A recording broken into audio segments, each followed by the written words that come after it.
Without further ado, here is the Green Party presidential nominee, Howie Hawkins. By Howie Hawkins, he is the Green Party presidential nominee, and I guess timing is everything because it's been a busy day for you. Unfortunately, it seems that there has been an unprecedented attempt to remove you and the Green Party from the presidential ballot, and both Wisconsin and Pennsylvania officials at the Democratic Party. Can you give us an update on what the rulings were in both Wisconsin and Pennsylvania, and where you stand? I've been matched by our campaign. They filed like 52 lawsuits, most of them frivolous, most of them eventually thrown out of court. But the whole point was to drain the Nader campaign of energy, resources, and money. And so, not unprecedented, but certainly nasty. In Wisconsin, we're not on the ballot. The whole process, same in Pennsylvania, is we've been pawns in a chess game between the Democrats and Republicans and their partisan hacks on election boards, commissions, and the courts. So what happened in Wisconsin was my vice president's candidate, Angela Walker, moved within her hometown of Florence, South Carolina. We notified the Wisconsin Elections Commission. After giving us different instructions over 3 days, they settled on the third set of instructions, which we followed to a T. And they wanted a affidavit that she, with her current address, which was her declaration of intent, notarized, signed affidavit. And the Democrats objected, saying we had the wrong address on some of the petitions. And then there was a hearing in the Wisconsin Elections Commission where the Democrat, who was the chair of that meeting, wouldn't let us present our documentation. So we had to take him to court. And if you read the Wisconsin Supreme Court's final decision, the dissent on the facts and the law, there's no doubt we should have been on the ballot. We've been on the ballot every year since 1996 for presidential campaigns. But what happened was the delay ran up against their absentee balloting deadline. And the Democrats were spinning that, oh, we already mailed out ballots. Well, no, that wasn't true. They didn't. They had hardly printed any ballots. And why were they printing ballots when there were 2 cases pending to see who would finally be on the ballot? But some of the jurisdictions did print. But mostly what they did was put labels on envelopes. And that got shown all over the news like we're holding up the election. But it was first the Democrats by going through this process and making us go to court. And then the majority Republican Supreme Court, they had all the information they needed and they held on to it for 8 days. And then their decision was, you're too late. I wish I knew what went on behind closed doors because the final decision was for Democrats and the Republicans. Maybe the Democrats were holding it up so it would run up against that deadline. Or maybe the Republicans and the Democrats agreed. You know, we don't want to be embarrassed in Wisconsin, so let's just take the easy way out and just kick these people off saying they were too late. So we got screwed in Minnesota and in Wisconsin. Minnesota, we're on the ballot. Pennsylvania, the court decision came down today. And this is, again, partisan hacks in the courts. So at the level before the Wisconsin or the Pennsylvania Supreme Court, it was a Republican majority. They said, put me on. But the Democrat majority at the Supreme Court level said, kick me off.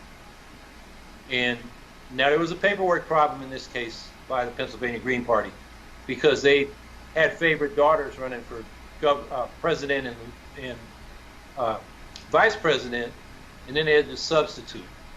And they needed affidavits from those people being substituted, and they didn't get the one for the vice president's candidate done in time.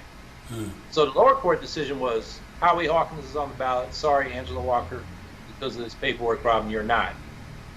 And the Democrats then said, you can't have a presidential candidate on the ballot without a vice presidential candidate. And in this case, the Democratic majority Supreme Court agreed. I actually don't know what the underlying law is. But the point is, you know, the people really hurt are the voters. They don't get to choose among all their options, and we had plenty of signatures in both cases. In Pennsylvania, the Democrats challenged, well, we turned in, I forget the numbers, but they challenged over 5,000 signatures. And we had to spend a lot of time documenting that those people were legitimate voters.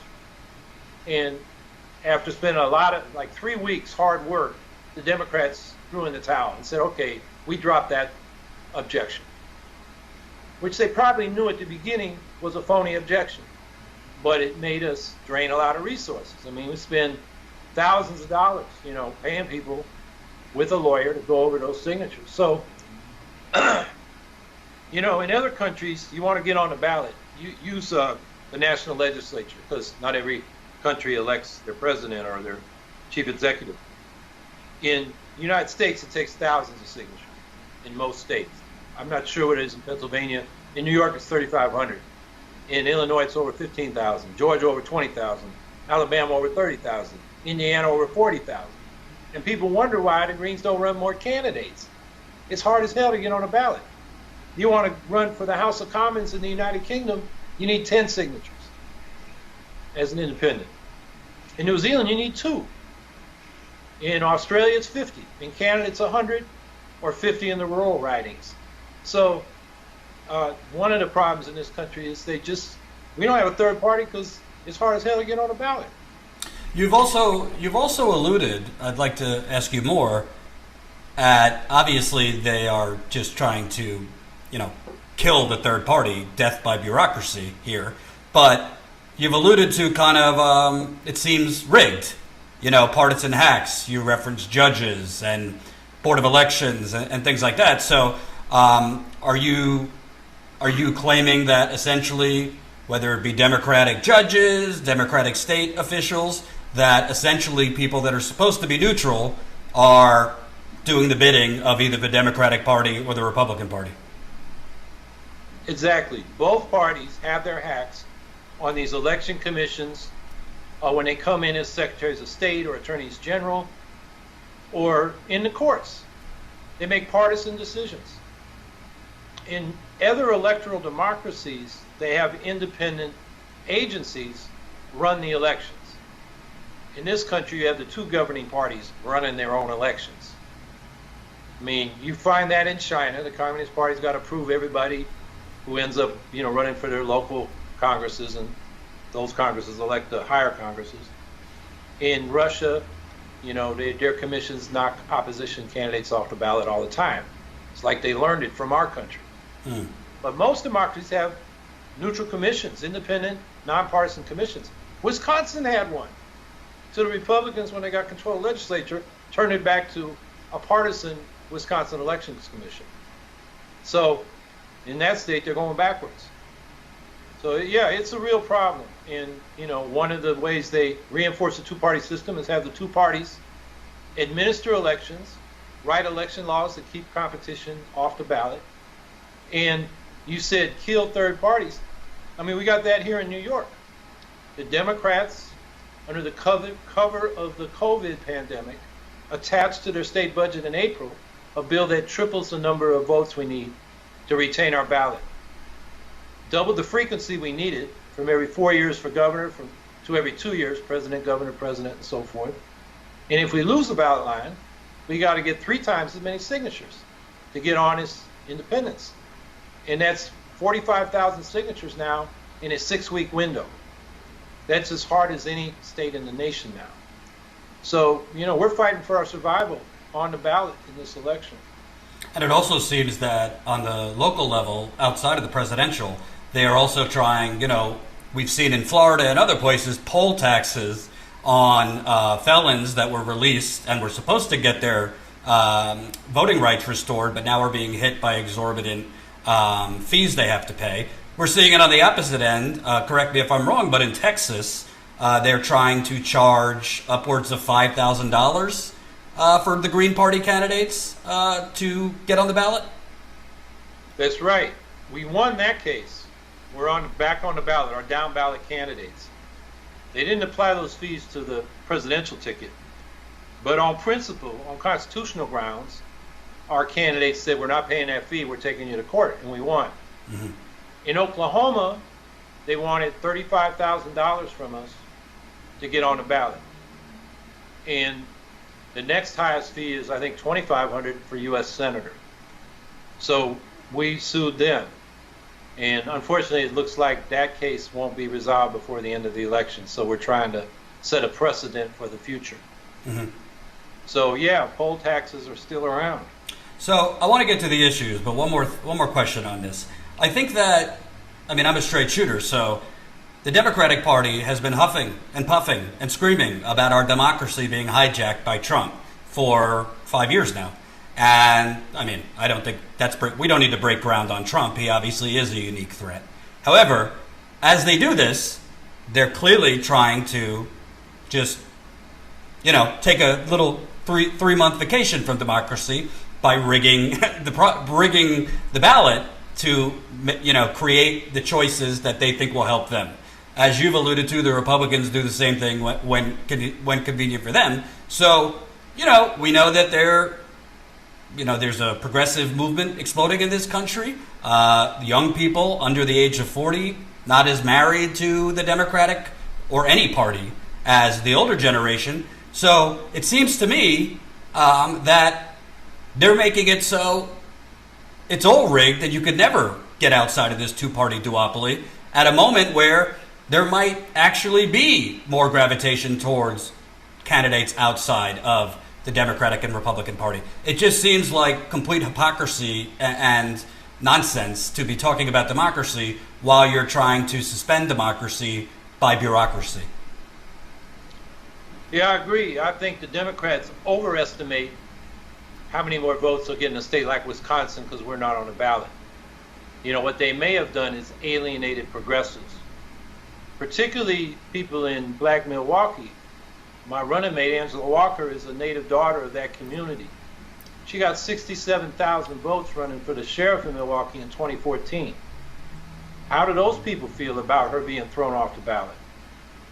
They might be saying, to hell with both parties, I'm not voting. I think, the Democrats, by doing this, they're alienating, as they've been doing by picking Biden among the options they had, and the kind of policies they're putting forward, to the extent they're putting forward any, alienating their progressive base. They're not giving people a reason to vote for them. Although I would say, looking at the polls, they've been pretty steady and solid since the spring. And it looks like an electoral college landslide for Biden. So good riddance to Trump. He is a danger. But watch out what Biden's going to do. Now, I think the underlying situation for the Green Party, the independent left, is good. Because you look at issues like Medicare for All, and a Green New Deal, and ending the illness wars, and legalizing marijuana, and a whole host of issues, majority of people are with the Green Party, not Joe Biden or Donald Trump. And as you mentioned, more and more people are not affiliating with the two old parties. They're calling themselves independent or unaffiliated. And there's polling shows around 60% to 67%, depending on the year you look. But in recent years, that's the percentage of people that would like to see a third major party. So I think, and the other thing going on is we're expanding ranked choice voting. We have it now in 23 cities and counties. The state of Maine has it for all levels, including the electoral votes in this presidential election. It's on the ballot in Massachusetts this November. I think that's an idea whose time has come, which in single seat races eliminates the spoiler problem where, for the progressives, you have a center-left vote split and these right-wing losers end up winning. They're not very popular, but they could win. But if you extend that to multi-member districts for legislative bodies, you can get proportional representation. There's actually legislation in Congress to do that. And that would be the game changer, because then parties like the Green Party, probably the Libertarians too, we're in that kind of election, we at least have 10%, probably 20 or 30%. I mean, we'd be a real force, and we get that percentage of representation in legislative bodies. That changes the whole discussion, because getting into the debate is half the battle. I mean, ballot access is one huge problem for us. But getting the word in edgewise in the back and forth between Biden and Trump is even harder, in the corporate media. So this is the most vacuous, issueless campaign I've ever seen. What major policy issue are they debating? Except maybe masks. The Democratic side is Uncle Joe's a nice guy and Trump is a big bad meanie. And the Trump side is Donald Trump's the only guy standing between you and these hordes coming to burn down your suburbs. I mean, it's absurd. And meanwhile, got the climate melting down. Working class life expectancies are in decline because of this growing inequality and stagnant wages. And we got a nuclear arms race that has the bulletin of the atomic scientists moving their doomsday clock the closest it's ever been to midnight. It should be a top campaign issue. It's not even being discussed. I want to ask you, because you touched on the media, and looking through your platform, I mean, I think it's, frankly, a little bolder than Bernie. $20 minimum wage. You talk about public ownership of the big banks. I think an absolute must. But there's other elements that I think are interesting on your media democracy plan. Because to me, listen, we could talk and argue on the left on why Bernie lost both times. But we can argue both Bernie Sanders and to a lesser degree Tulsi Gabbard, and I would say you and Jill Stein, the corporate media either has done an effective blackout of progressive candidates or third-party candidates, or when they do cover, they make them into socialists, communists, or Assad apologists, and make it impalatable to most voters. I think there's a real information war in this country. In addition, and it's not Russia, which we will get into later. It's the corporate media pushing this endless, steady diet, particularly to the most reliable voters, which are older voters that tend to vote for the Joe Bidens, the Hillary Clintons. What do you think the role of the corporate media is on making it so people don't know about these undemocratic things being done to the Green Party? People don't even know what the Green Party proposals are. I bet you a lot of people, if they knew, wow, there's a major party candidate proposing a $20 minimum wage instead of $15 minimum wage, they would find that pretty appetizing. Yeah, well, the corporate media criticize justly state media in other countries, but they themselves are corporate state media. We don't have state ownership of everything, but we got corporate control of everything. And they're merged with the state. And since the corporations control the politicians, it might as well be a state. Right. So we can call it a corporate state, and we have corporate state media for the two-party corporate state. And they're stenographers, not critical journalists for the most part. So, our media reform program is, first of all, we should diversify ownership and end cross-ownership of different platforms, radio, TV, print, social media, by these big media conglomerates, which was enabled by the Telecommunications Act of 1994 under Democrats, but they were triangulating with the Gingrich Republicans. That was Clinton's game. And so it's a bipartisan policy to create this corporate state media. So that's one thing. We need to restore those anti-monopoly provisions. So you have lots of locally owned radio, TV, and print media. The problem for print media now is the advertising's moved to social media. So they need public subsidies, like we subsidized the Postal Service when we started this country. It's in the Constitution. And what I propose there is public funding, but to keep it independent from the state, so it isn't state media, is you have local boards elected by lot, like juries. And they hand out the money to media organizations to do investigative journalism in each media market. And you could have a similar thing at the national level, to cover Washington. And so I think that way we'd have independent media, and the public, would make sure it gets distributed to all kinds of folks.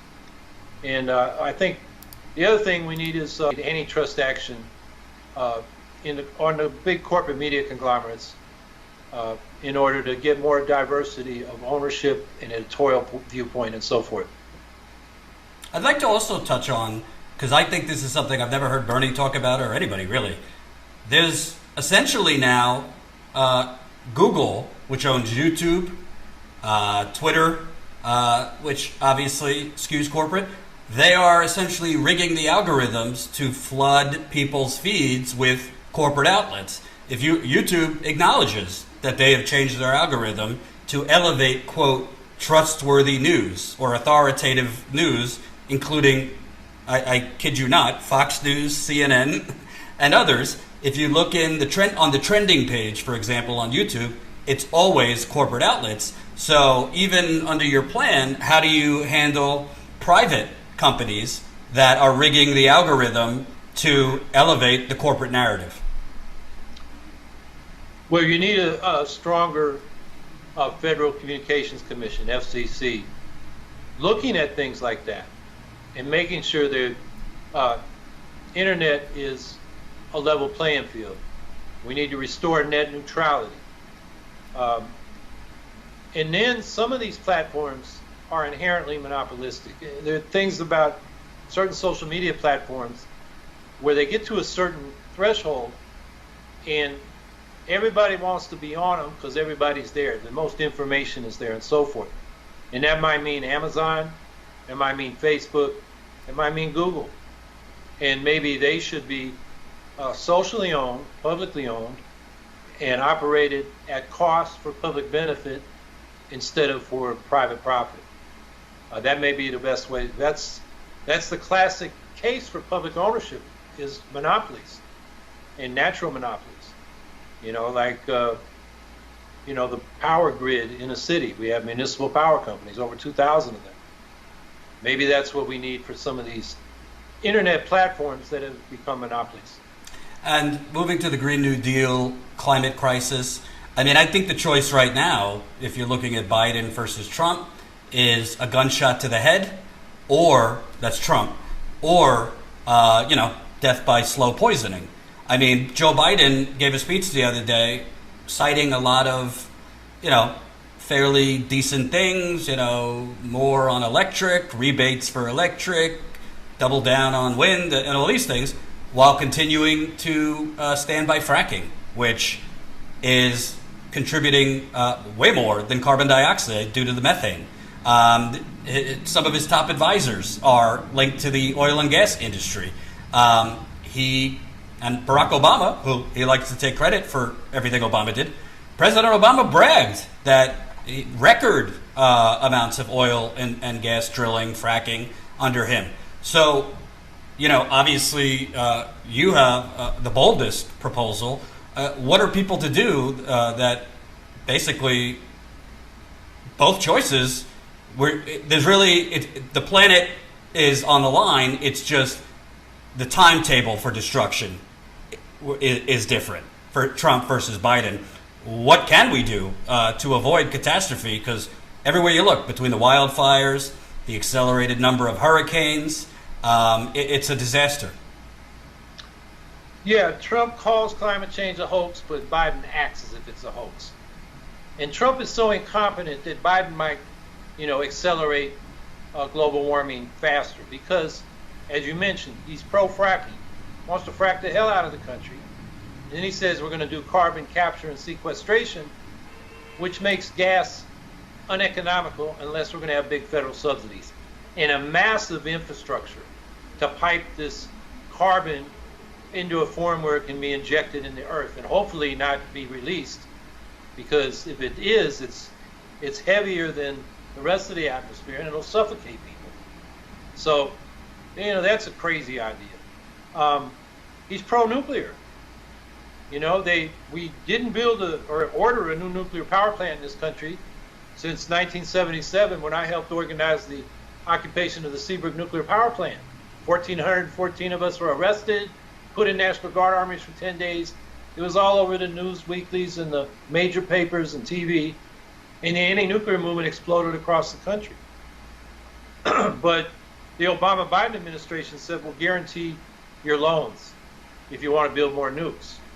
So in Georgia and South Carolina, they started 6 nukes. 4 of them have already been abandoned for cost overruns and construction delays. And the only two left being built in Vogel, Georgia, are only being built because Brian Kemp stole the election from Stacey Abrams by suppressing the black vote. And he's the governor from Georgia Power and the Southern Company. So they're gouging ratepayers to keep throwing money down these two construction projects for two more nukes that are way over cost. The levelized cost of nuclear compared to most forms of wind and solar is twice as or 3 times as much. So if you want to expand carbon-free energy, why would you spend it on nuclear? Which isn't really carbon-free anyway, because the construction generates a lot of carbon.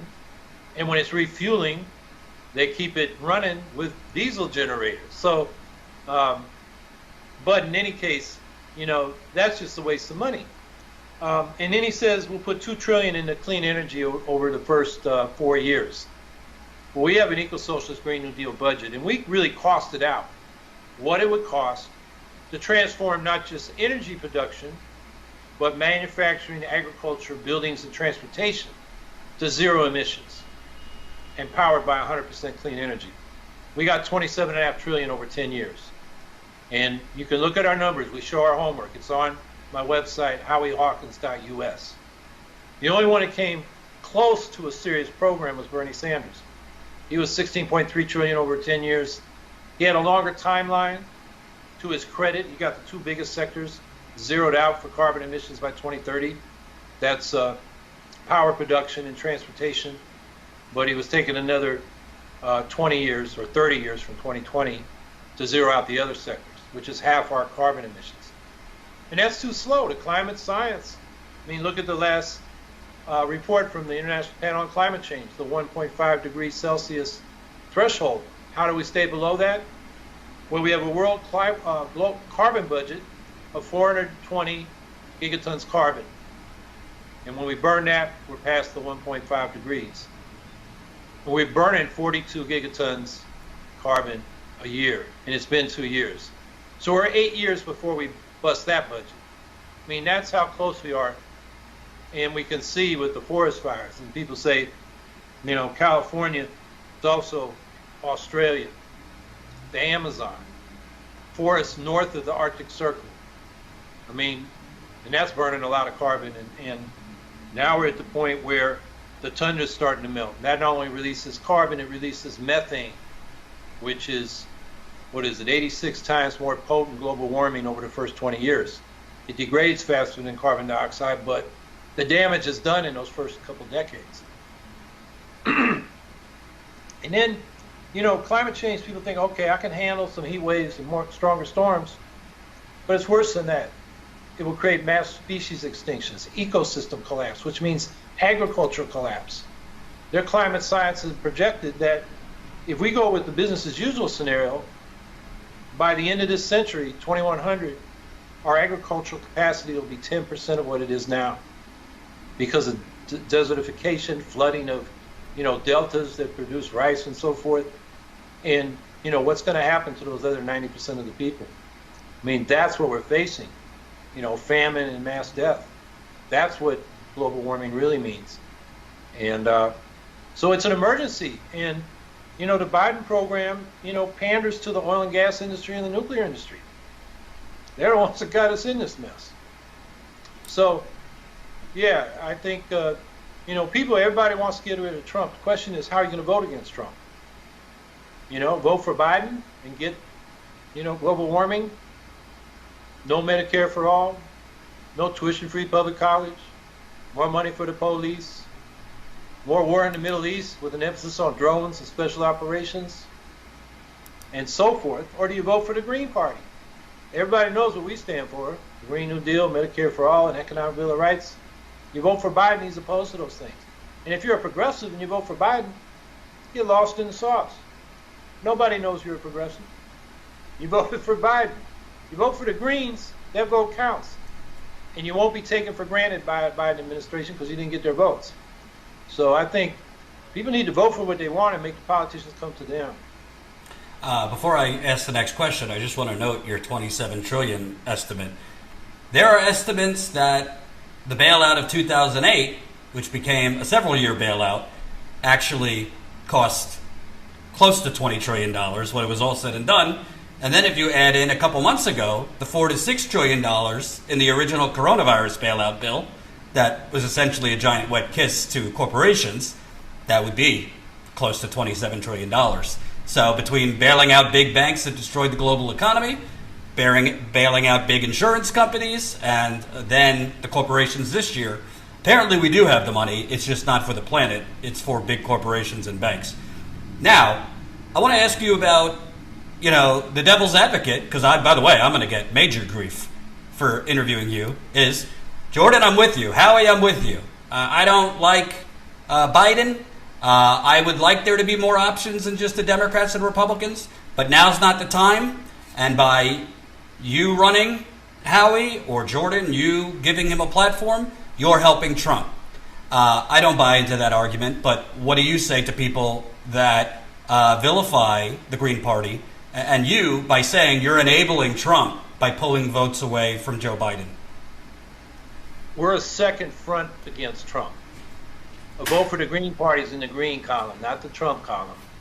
That trope that a vote for the Green Party is a vote for Trump is just factually not true. It's illogical. So that's the first thing people have to understand. Second thing is most of our voters wouldn't vote for either party. In the exit polls from 2016 show that 61% of Jill Stein's voters would have stayed home. People are disgusted with both of these parties. They are fed up. Working class people have been getting their butts kicked for decades. What is Joe Biden offering us? He didn't offer us anything. He talks about Build Back Better, and you look under the hood, and it's all tax breaks and subsidies for corporations. What do you mean? Empathy is not enough for you, Howie? Yeah, the back in the feudal times, there was the good king, or in slavery times, the good master. They might have been. Trump is just like a mean-spirited asshole.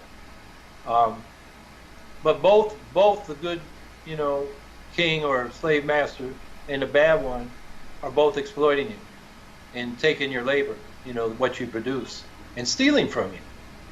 And that's, the capitalist system we live under. And they're both, supportive of that. They want to maintain that system. So, are we going to change things, or are we just going to get a nicer guy to run the system? And the thing about Trump is he has a fascist mentality, no doubt, but he's a lazy, incompetent guy. I mean, a real fascist, when he went into Portland with federal troops, or agents, he would have got the police on his side and told the mayor to get the hell out. He would have smashed him, arrested him. And now we're getting some threats like that from Barr, but Trump backed down. So he talks a lot of crap, but he really doesn't back it up. So that's not to say he's not a danger, because the people that would come out for him is these ragtag, white racist vigilante groups, and they can hurt a lot of people. I don't think they can, stop the election or the transition of power, but they might make a lot of trouble this time, and Trump is taking them on. That's definitely a problem. But, Trump, I think people overestimate the danger because he's so incompetent. He couldn't do a lot of the bad things he wants to do. On the other hand, he did do a lot of bad things. I'm thinking of the border right now. Right. The treatment of those immigrant families is crime against humanity. They talk about prosecuting them, for bank fraud and tax fraud and all those things after he leaves office. How about for those crimes? Right. I think there are a lot of reasons to indict him. A lot of reasons to have impeached him, really. I mean, if the Democrats wanted to get rid of Trump, they had their chance. They could have impeached him with, going after his whole rap sheet. Mm-hmm. All the ways he's broken the law to hurt workers and consumers and the environment and mobilized public opinion and really put the pressure on those senators. When they finally did it, it was about the Ukraine. Contempt of Congress, abuse of power. And then when they presented it, it was like a national security issue concerning the Ukraine. And I wish the Ukrainians all the best, but most Americans can't find it on a map.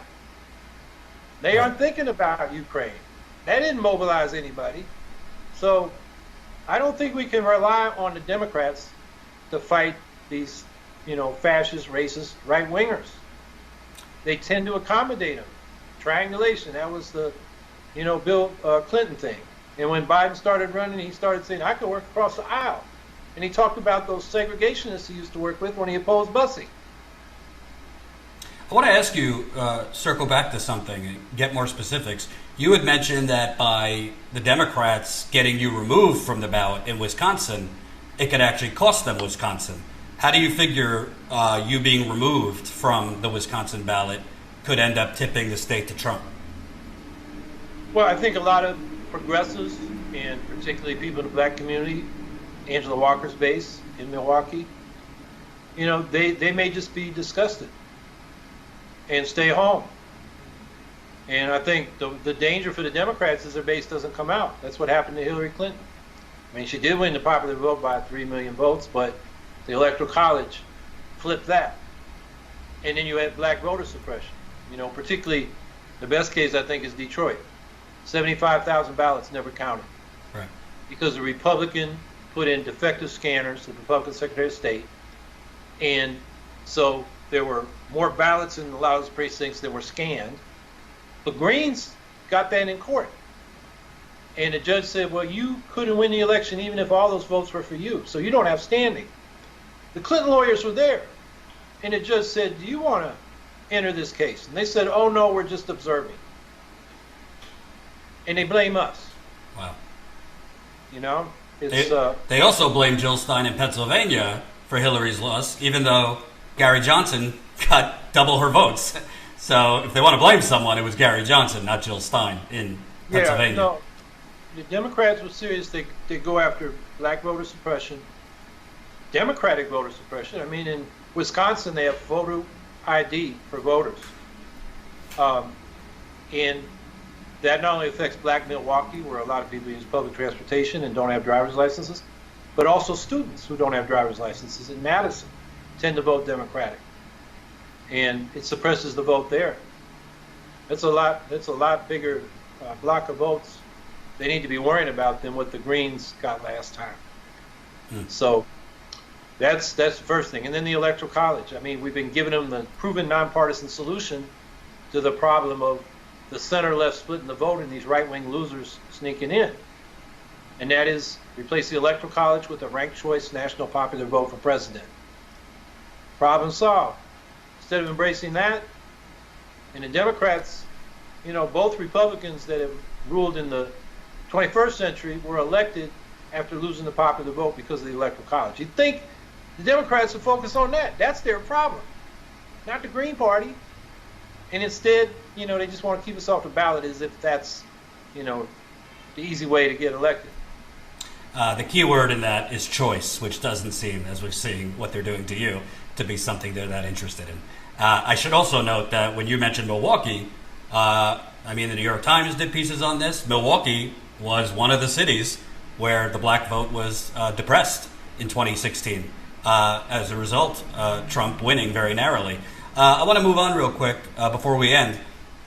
I don't really know. I've heard some things that, I like Howie Hawkins, but he bought into this Russiagate nonsense. So I wanted to give you an opportunity to respond. My view, of course Russia is trying to interfere with the election, just like China, just like the United States has interfered in other elections. I personally don't think fake Facebook pages and bots online are the reason blue-collar people are going to vote for Trump. I think it's NAFTA, deindustrialization, and whatnot. But, it seems to be a mass distraction and deflection narrative by the Democratic Party. They're already doing it. Kamala Harris just did an interview where she said, it's very possible the Russians might tip it to Trump as a rationalization mechanism if they lose. What is your position? Do you think that this is overblown, or you think there is a grave threat to democracy coming from Russia? Yeah, well, my opponents have smeared me as a Russia-gator, which implies that I think Clinton lost because of Russian interference, and that justifies the saber rattling and militarism we've exhibited toward Russia. And I don't agree that Clinton lost. Like I said, the Electoral College did it, not the Russians. The black voter suppression did it, not the Russians. Now, I do believe the Russians did what they could to help Trump. And Edward Snowden said as much in an interview last week. And he said, we can't stop it because all these states are going to try to send out messages, disinformation, misinformation. We do it, the Russians do it.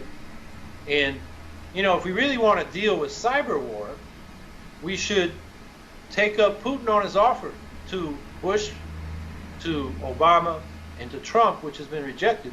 Let's negotiate a cyber war treaty, a cyber security treaty. And it would be like an arms treaty with mechanisms for inspection and reconciling issues that come up. You know, like, are you sending these bots in here to confuse our people? And, you know, you have commissions and independent people to investigate.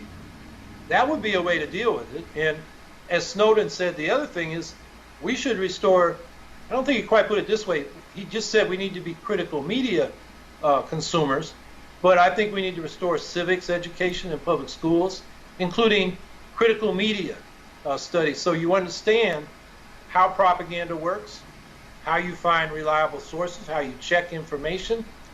We need much more of that because, you know, the right is consumed with this crazy QAnon conspiracy, but there's a lot of tendency on the left.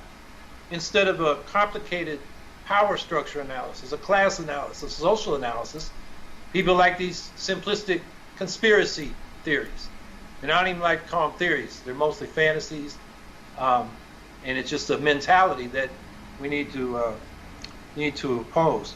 So, yeah, I think the Russians, you know, did what they could, but it doesn't justify Clinton's loss or explain it or excuse our Cold War that we started with Russia. We need to approach Russia. I mean, Russia needs a workers' revolution as much as we do.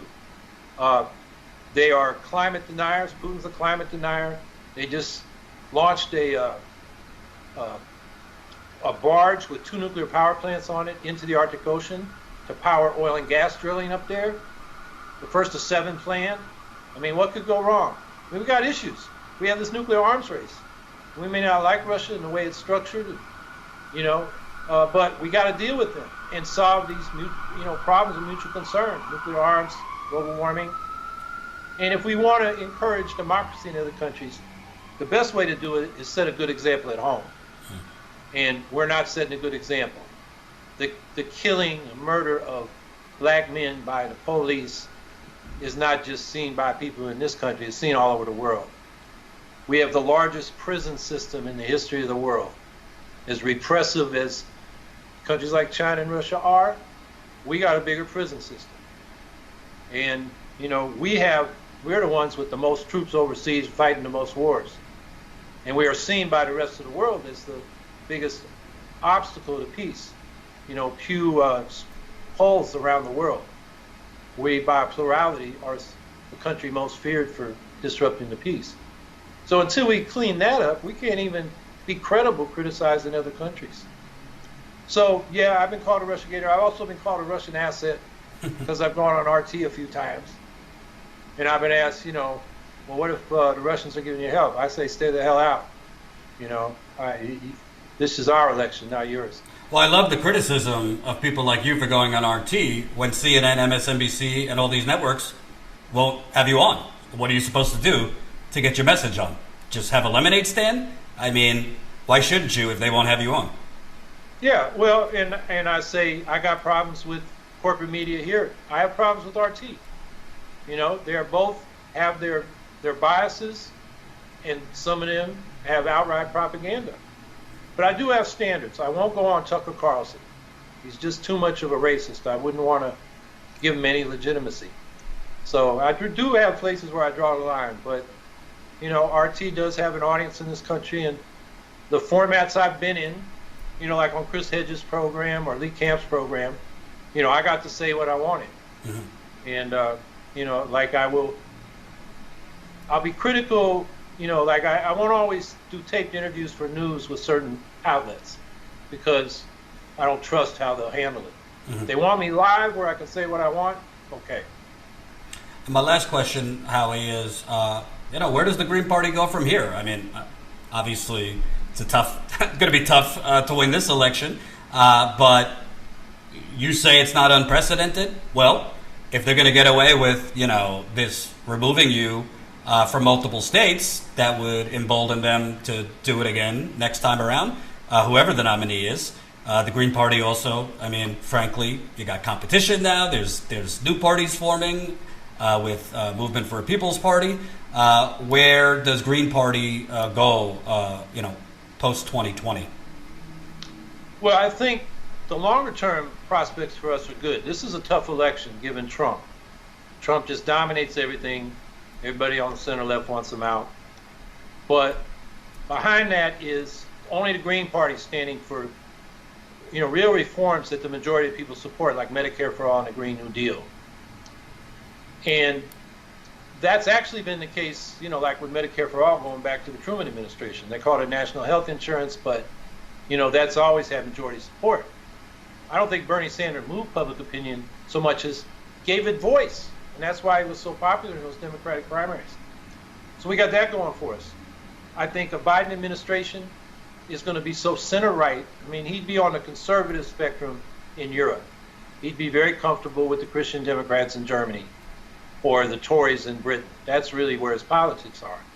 So progressives, when the honeymoon's over, and I don't know how long it'll last, but I don't think it's going to last too long, they're going to be upset. And that's where the Greens and the independent left, have an opportunity to connect with those people and start building for the future. I think we got to run local candidates. Now, the ballot access problem is huge. And, speaking for myself, but I know a lot of people in the Green Party think, hey, if these new people want to get involved in building an independent left party, our door is open. Are they open to us?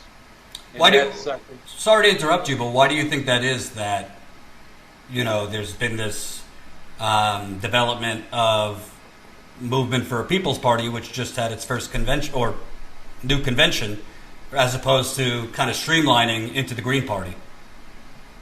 Well, we talked with Nick Brana last spring. He's doing his own thing.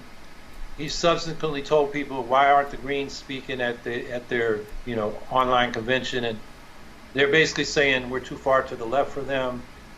They want a more populist, multi-class movement, and we won't bring the working class back in with its own party. 100 million people didn't vote in 2016. Disproportionately working class and people of color and younger people. That's the future of the left. The professional, managerial, middle classes, small business people. Those are the mass bases for the two major parties. Now, we want to win those people over because to change who really rules this country, take power from the ruling class, which are the big capitalists, you want the middle class on your side. And I think we can win a lot of them over. And these have been the bases of Green parties in Europe, where they already have labor parties. People in the so-called caring professions, teachers, nurses, social workers. Those are the people that gravitate toward the Green Party in Europe and in the United States.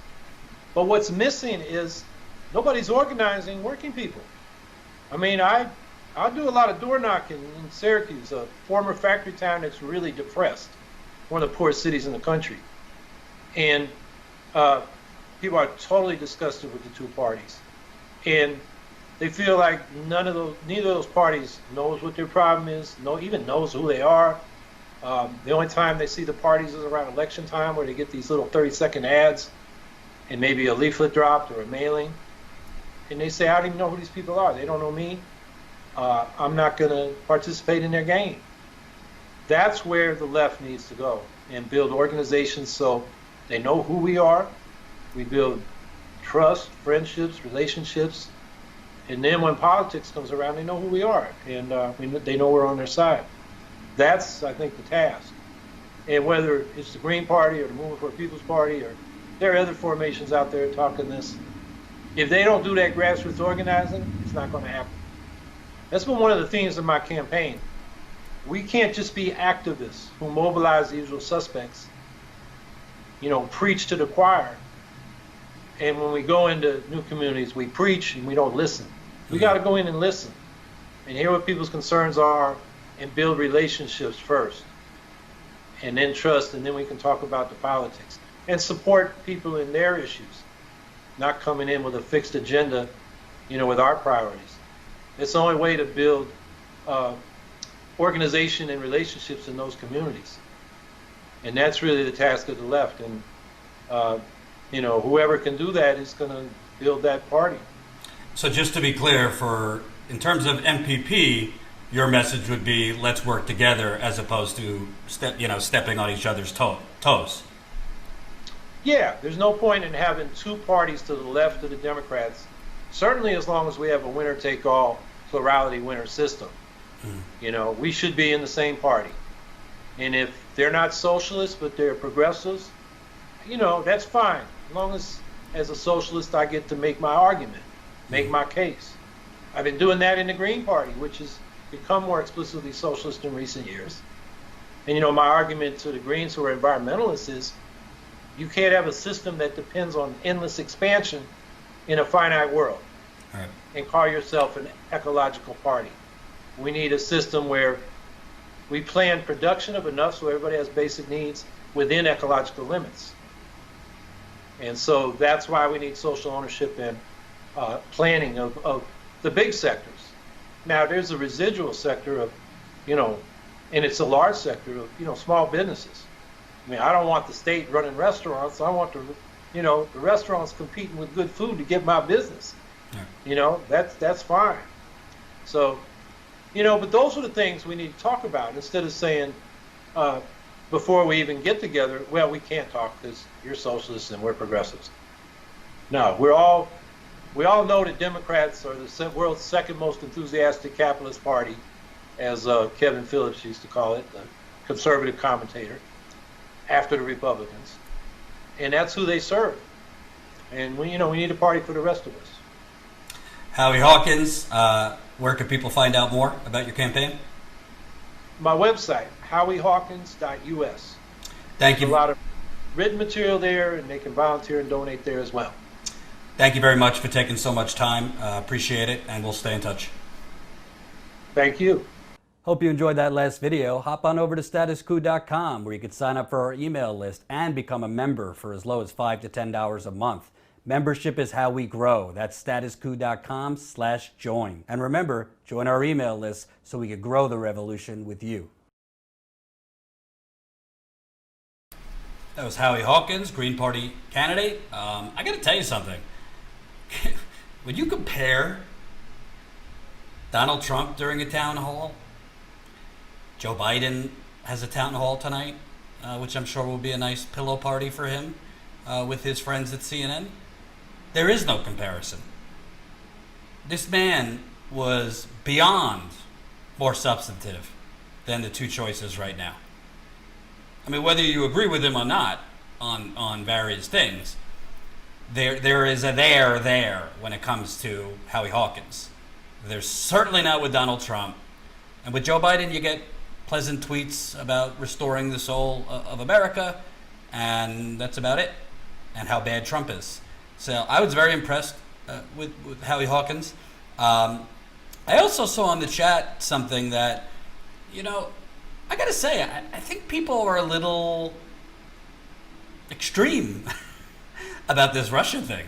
I mean, I have been since the beginning, including when I was at the Young Turks, if you watched me there, saying, to me, this whole thing was fakakta, nonsense. Russia didn't swing the election or steal the election. There's no evidence of that. I said from day one, I've never seen one story that provides actual evidence, conclusive evidence, that Russia even hacked the DNC. Tell me why the DNC didn't take the FBI on its offer to inspect their servers. The FBI tried to inspect their servers. DNC said, no thanks. Tell me why the media did not report that the third-party security firm CrowdStrike, which the DNC hired, They literally, the CEO told Congress, yeah, no, we don't have conclusive evidence that data was actually exfiltrated, meaning taken from the DNC. Rachel Maddow forgot to cover that. So I don't think there is a smoking gun that Russia stole the election. With that said, I agree with everything Howie said. Number one, I think people get triggered by the term interference. They're interfering, and that bothers them. Russia is trying to influence not just our election, but just our politics in general. Russia is trying, through propaganda, to stoke already existing divisions. I mean, that's just the facts. You don't have to. You could believe that while also thinking, yeah, they didn't steal the election. They didn't influence the outcome. That's preposterous. I covered the 2016 election all over the country. I was in Ohio, Wisconsin, Pennsylvania, Michigan. I covered more Trump rallies than I'd like to share. I got PTSD. Okay? It had nothing to do with Russia. Trump won. He had a historically terrible candidate in Hillary Clinton, and NAFTA and TPP. Trump fooled people into thinking he was a populist that was going to bring their jobs back from other countries. Had nothing to do with Russia. With that said, yeah, Russia creates fake pages and has bots all over the internet. Like, that's true. So that's basically what Howie Hawkins said, yet people were like, oh, he's a Russiagator. From what he just said, he's not a Russiagator. He's saying the truth. Yeah, Russia's trying to influence things, but it's not why Hillary Clinton lost. It's not like, Pearl Harbor on our democracy. Russia, these crazy people online have compared it to Pearl Harbor or 9/11. It's preposterous and frankly insulting to families who lost people in 9/11. So I just think people need to chill the fuck out, excuse my French, about, oh my God, if they say anything that alludes to Russia trying to interfere, they're a Russiagator. No, what he's saying are the facts. Russia did not influence the outcome. That is propaganda. But are they attempting to, again, not even just with electoral politics, are they attempting to, capitalize on already existing divisions? Absolutely. And you want to know something? As he said, we do the same exact thing. We do it in Russia. Go ask Matt Taibbi, who is a reporter based in Russia. We basically rigged the 1996 election for Boris Yeltsin, which, by the way, led to Vladimir Putin becoming president of Russia in the year 2000. So I just think people in the progressive movement sometimes, and frankly, I think because there are some people on YouTube that are stoking this extremism. Jesus Christ. He said the truth. He's not a Russiagator. I don't know what he said in the past, but what he said today is exactly my opinion. Yes, Russia's trying to stoke division, whatever that means. They are trying to, through bots, they're trying to create fake websites. Is it affecting the outcome? Is it swinging the election? No. Give me evidence. Once you give me conclusive evidence that Russia has actually stolen voting information, or hacked into voting machines, or hacked anything that could actually change the result, then we could talk. Then I will be a Russiagator. If there was ever evidence of such, there is not. I apologize. It was already 50 minutes and I had to end because of his schedule. I didn't ask him about Julian Assange, so my bad on that. Other than that, I thought it was an extremely, varied interview. I was interested in, I don't know if it's true, but I was interested in what he said about the Movement for a People's Party. He did claim that, I guess, Nick Brana of Movement for a People's Party kind of, rebuffed the Green Party's overtures for them to just be one, and I guess have what is now MPP fold into the Green Party, saying that according to him, I don't know if this is true, Nick Brana and MPP felt that the Green Party was too left for them. I don't know if that's true. I'd have to compare, the policy positions of the Green Party with the policy positions of MPP.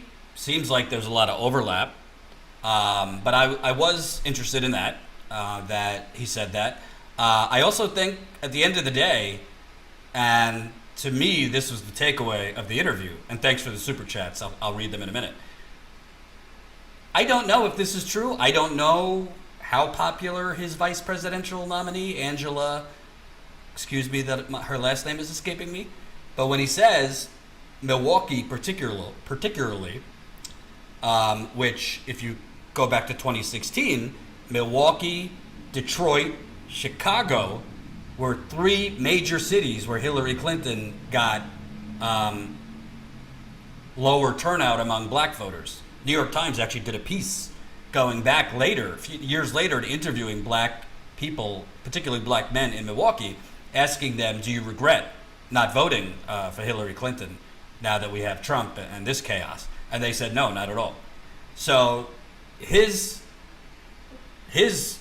point that by the Democratic Party getting him thrown off the ballot in Wisconsin, Angela Walker, thank you. Apologies that I forgot that. His point that getting him thrown off the ballot might actually depress turnout further for the Democrats in Wisconsin because Angela Walker is a hometown girl in Milwaukee. She's very popular among black voters. She's black. That might suppress the black vote in Milwaukee. Can you imagine if the Democratic Party is sitting there with their cigars in the back room right now? Wonderful, we got him kicked off the ballot in Wisconsin. And then if Trump beats Joe Biden in Wisconsin, let's say by 10,000 votes, and looking at it, what cost him is Milwaukee again? Boy, would that be sweet irony. So I was impressed. I really liked him. I'm sure, if we talk longer and I look through everything, there would be some areas I disagree with. But overall, compared to Biden, Trump, as always, I say, you do you. I'm not telling anybody how to vote. I totally understand those who, although Biden is, what he is, decide to hold their nose and vote for him, particularly in swing states. I do get the people that say, I can't, Jordan, I've been to this dance before. I can't keep getting this political spousal abuse. I just can't do it anymore. I know Trump's horrible, but I can't do it. I can't vote for him. Biden, I get that too. So I'm of the opinion, I think it's kind of condescending, and maybe for commentators or partisans, it's more okay to urge people how to vote. I don't really think that's my role. So what did you think about Howie Hawkins? Did any, change of mind? Any clarity? Would love to know what you think. And what I think is very dangerous about this, and of course the corporate media is not even, they don't care. I think the Washington Post reported that he got kicked off the ballot in Pennsylvania and Wisconsin, but they're not doing anything. I think that when the Democratic Party and the Republican Party, they talk about demographics is destiny. They like to talk about that a lot. Well, demographics is destiny in terms of this. It's not if, it's when. With all due respect, because it's not all old people and baby boomers, but with all due respect, it's just a matter of when, in terms of the young people now becoming the older generation that's the most reliable voter. What do I mean by that? Right now, the most reliable voter, unfortunately, is older voters. That's why Bernie lost, in addition to the media. Case in point, the state of Michigan. Bernie cleaned Biden's clock in the Michigan primary, under 50. Over 50, Biden crushed. And it's the same picture all over the country. So I think what the Democratic Party is seeing right now, wait a minute, that under 50 crowd that does not vote as much as the over 50. But when you laser into that under 50, particularly the under 40 part of that, they don't have any loyalty to the Democratic Party like older people do. And again, not all old people, not trying to upset anyone. Young people, they don't care. They don't look as much as independent. It's policy. And with the advent of social media, people are a lot more plugged in. So, to policy and people's records. So, I believe because of that, because of this shift and movement with the younger generation voting in mass, in addition, these younger generation organizing, Sunrise Movement, Fight for 15, the Medicare for All movement. Go down the list. Justice Democrats, all these groups. To me, what the Democratic Party is doing is basically reading the room and saying, "Oh crap, yeah, it doesn't matter this time."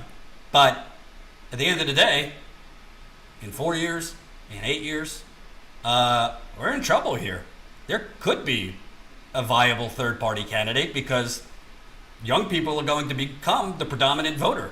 As these baby boomers that right now are the most reliable voter die off, that means the young people now that were not getting the majority, those people that supported Bernie and AOC and progressives, they're going to become the decider in these elections. So, how do we stop that?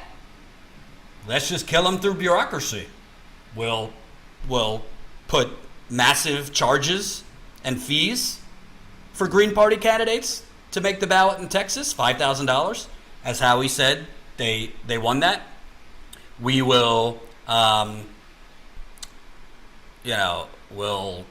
Crystal Ball with Rising reported, they literally, in Wisconsin, the Democratic Party called the people that put their signatures down for the Green Party and got them to recant.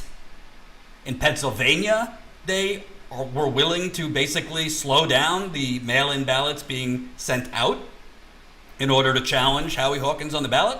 They're doing every single thing imaginable. Some things that to me are borderline not legal to get, this time it's the Green Party, maybe in the future MPP, disenfranchised off the ballot. Why? Because they're seeing, wait a minute, this exploding next generation of millennials, Gen Z, they're not going to be down with the Democratic Party and vote blue no matter who and lesser of two evils. They don't vote that way. Hillary Clinton is an example of that. She lost because she got less black people than Obama did in 2012, less Latinos than Obama got in 2012, and less age 18 to 29 than Obama got in 2012. And within the black and Latino vote that was depressed, was a lot of younger people.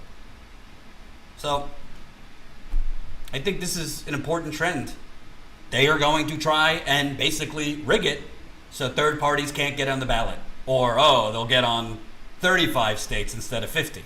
And this is why, if you recall, it's not that I was crapping on Movement for a People's Party or trying to be a Debbie Downer, but I was hearing a lot of rah, rah, rah from Nick Brana and MPP at the convention, but I didn't really hear underneath that, because on message, I agree with everything the people who spoke at the Movement for a People's Party convention said.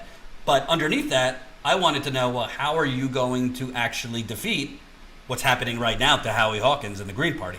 How are you going to get ballot access on the congressional level, on the Senate level, local races, and of course presidential? Because as we're seeing with Howie Hawkins, they're screwing him. They did. The Green Party did everything right. They got the number of signatures.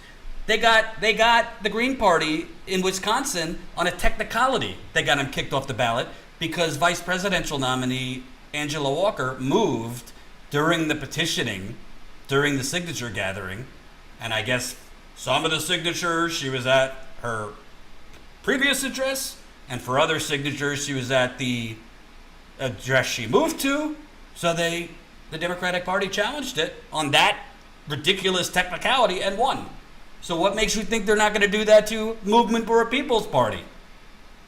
or whatever. I'm not saying don't try, as let's just fold up shop, Green Party moving for People's Party. All I'm saying is you better organize, you better figure out legally how you're going to beat the machine, the Democratic machine and the Republican machine, because I got news for you. They're going to continue doing this.